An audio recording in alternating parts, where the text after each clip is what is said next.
Are humans designed to be peak performers? 6 out of 7 people do not bother a life-changing, medically life-threatening illness. In other words, if grandpa is told, if you don't stop eating sweeties, your grandchildren will no longer have a grandfather very soon. 6 out of 7 people will make no change. Cardiologist commented that actually he found that number quite optimistic. I was like, really? 1 out of 7 changing is optimistic? He's like, yeah, I don't think it's that high.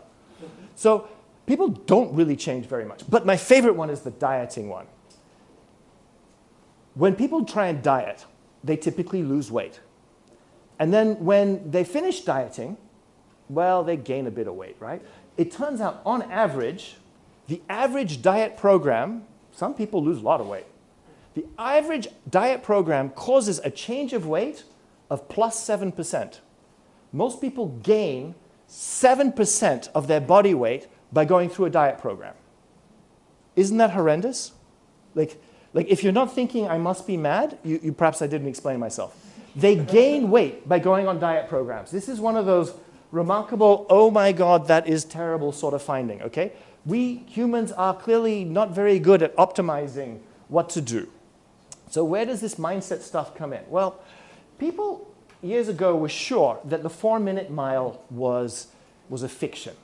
That, the femur length it just doesn't do it, and then, whatever. Like humans can approach the 4-minute mile, but they will never run 1 mile in 4 minutes.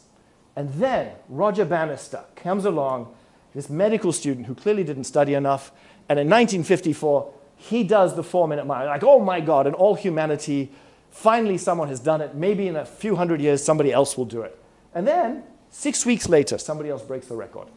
And then this guy's done it 100 times. This guy's 136 times. Now, doing a 4-minute mile is impressive, but it's not like professional standard. And so, how is it something that was considered impossible within 6 weeks became possible? And, one explanation from the psychologist would be, it's mindset. When you know it's possible, you can do it. When you believe it's impossible, that belief limits your capacity. It makes it harder to do things. So how do you perform? How do you get excellence?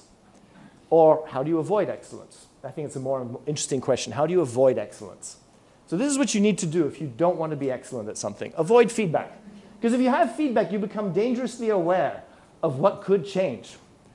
Avoid setting goals, because it's a funny thing that if you set yourself a goal, like I want to get here, you might one day get there. It's just like one of those things when you set yourself to go somewhere, you might go there. Now, strangely, I used to be a mountain biker. When I would mountain bike, I'd go, avoid that rock. Whatever you do, avoid that rock. No, avoid. It's strange. Like in thinking avoid something, I would tend to hit the rock. But if I think stay on the path, stay on the path, I'm more likely to stay on the path. What you bring your attention to, you tend to move towards, be it a goal or the opposite, something you want to avoid. So any business school course on leadership will tell you, assess for feedback, challenge yourself by having a goal, and get support, get people to help you. Does this work? Maybe. All of those people who raised their hands down just now about how they tried sincerely to do something, know that this is not enough. These 3 points are great. This is where the secret sauce arrives. Okay, the secret sauce, you can see I was having too much fun with my graphics, is look at your self-limiting beliefs. As the lady over there kind of pointed out. Like, your beliefs have an impact. And if you examine those beliefs and can change them, you can set in action a domino effect that can have wonderful impact. It may not be immediate, it might be immediate. So this is kind of the secret sauce of being a peak performer. I was in Beijing at the time, just after the Olympics, and got together with a number of the Olympic coaches to take a look at what they found was most effective in helping people perform in a remarkable way.